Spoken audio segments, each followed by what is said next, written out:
Shammas Fiani, prof de langue et de littérature française au Liban. J'ai 3 enfants qui sont mon trésor le plus précieux. J'ai déjà publié 2 recueils de poésie française, un recueil de nouvelles, et voilà mon nouveau-né qui est Un baiser au fil de la Méditerranée, mon premier roman.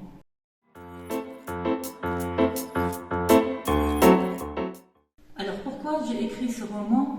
Parce qu'en fait j'ai voulu montrer le cheminement de mon arrière-grand-mère qui vivait à Corfou et qui a eu une vie pleine d'aventures, qui a suivi sa passion jusqu'à la fin.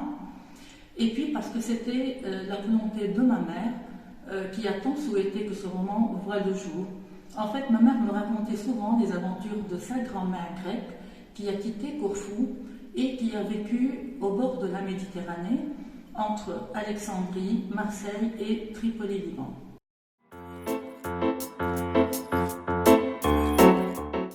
Pourquoi j'ai choisi ce titre-là?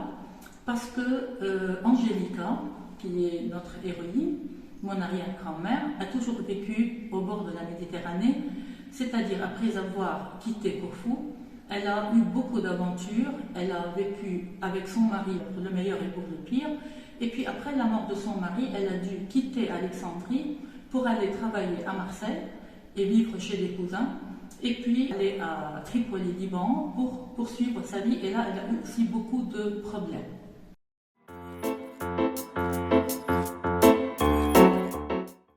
Ce que j'ai voulu montrer à travers ce roman, c'est premièrement la passion, l'autonomie, le courage d'une femme qui a vécu entre 2 siècles, entre le 19e et le 20e siècle, qui a vécu dans 4 pays différents, toujours au bord de la Méditerranée comme on a dit, et qui a suivi sa passion avec, c'était une passion fougueuse, elle l'a poursuivie jusqu'à la fin, elle a vraiment tenu le coup avec ses enfants, même après avoir été veuve.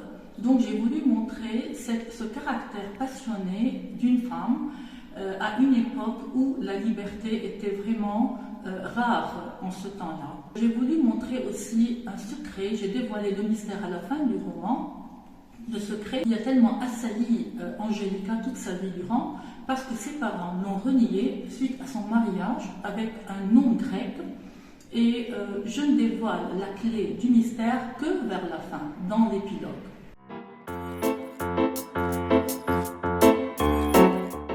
À la base, tout est réel, parce que c'est ma mère qui m'a raconté l'histoire de sa grand-mère grecque.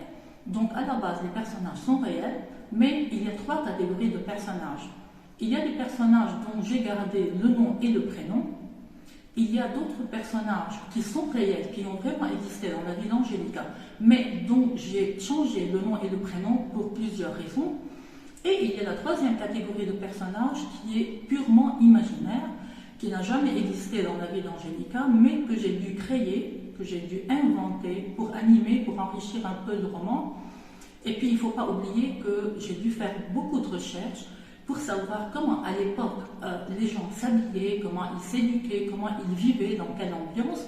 C'est pour cela qu'il y a donc beaucoup de détails qui ont été inventés, qui ont été ajoutés à ce roman.